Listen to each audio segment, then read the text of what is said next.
हर हर महादेव। दोस्तों, बच्चों, आज हम सतगुरु प्रदीप मिश्रा जी से जानेंगे कि ऐसे कौन से 4 पाप हैं जो प्रतिदिन हर मनुष्य से हो ही जाते हैं और उन पापों से बचने का क्या उपाय है।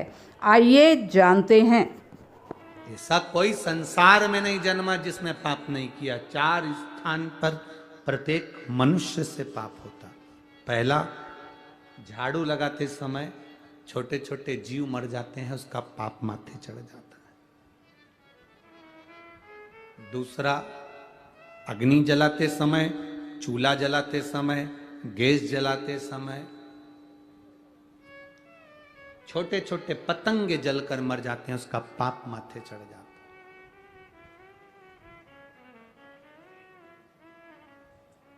है। स्त्री,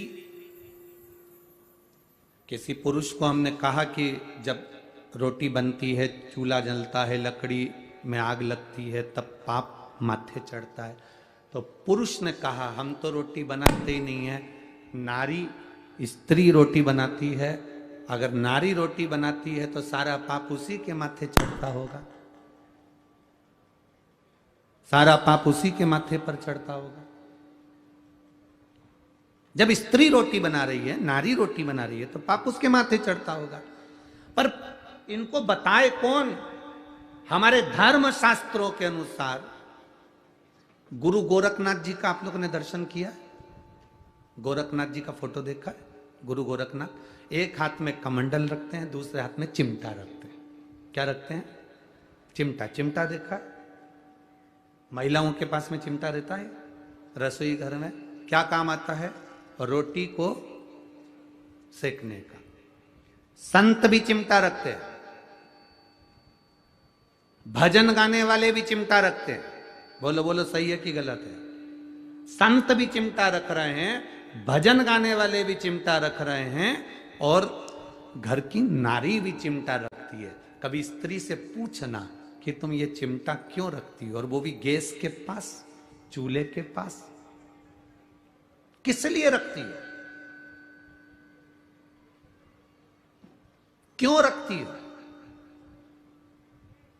जैसे गुरु गोरखनाथ जी की, जहां पर सुंदर गोरखनाथ जी की, जहां पर सुंदर आनंद के साथ में मंदिर होता है और वहां पर एक सुंदर धुनी जलती रहती है, उस धुनी में एक चिमटा फंसा रहता है।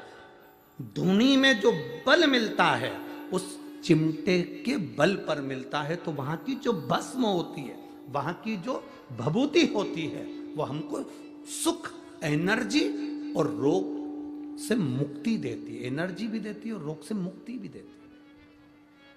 क्या होता है उस चिमटे से?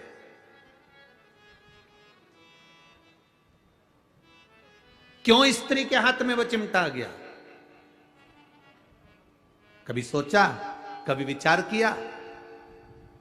संतों की कृपा। एक बार गुरु गोरखनाथ जी महाराज भ्रमण कर रहे थे। भ्रमण करते करते एक स्त्री पर उनकी दृष्टि पड़ी। गुरु गोरखनाथ ने देखा कि ये नारी बड़ी दुखी है, बड़ी दुखी। घर का भोजन बनाना, बर्तन धोना, कपड़े धोना। ध्यान देना, 4 स्थान पर व्यक्ति से पाप होता है। पहला, झाड़ू लगाने की जगह। दूसरा, अग्नि जलने के स्थान पर पतंगे जल जाते हैं।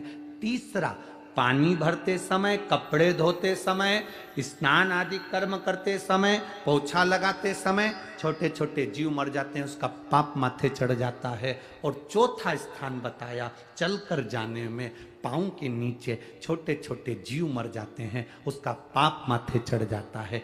4 स्थान पर प्रत्येक मनुष्य से पाप होता है। गुरु गोरखनाथ जी ने उस स्त्री को देखा, उसको देखकर गुरु गोरखनाथ जी ने देखते से अपनी आंखों में जल भर लिया कि ये नारी जगत का कल्याण करने वाली, इसके गर्भ में जो संतान जन्म लेती है वो विश्व का कल्याण करती है, और इस नारी के पास में पाप भ्रमित हो रहा। जल का वो कपड़े धोती है, जीव मरता, उसका पाप माथे।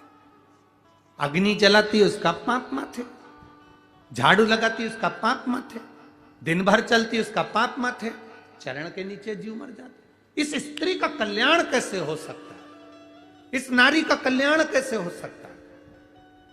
गुरु गोरखनाथ बाबा ने उस नारी के हाथ में, बस उसी समय नारी के पास में गुरु गोरखनाथ जी ने अपनी सूचना पहुंचाई कि नारी, अगर एक जैसा चिमटा मैं रखता हूं और उस चिमटे से पाप दूर भाग जाता है, वो चिमटा अगर नारी के रसोई घर में होता है तो पाप दूर भाग जाता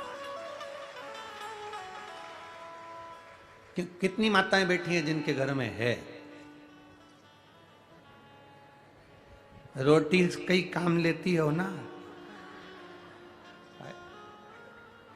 उसको कहां रखती हो? रसोई घर में, गैस के पास में रखा रहता, कहीं टंगा रहता, कहीं पास, जहां अग्नि है, जहां चूल्हा है, उसके पास में चिमटा।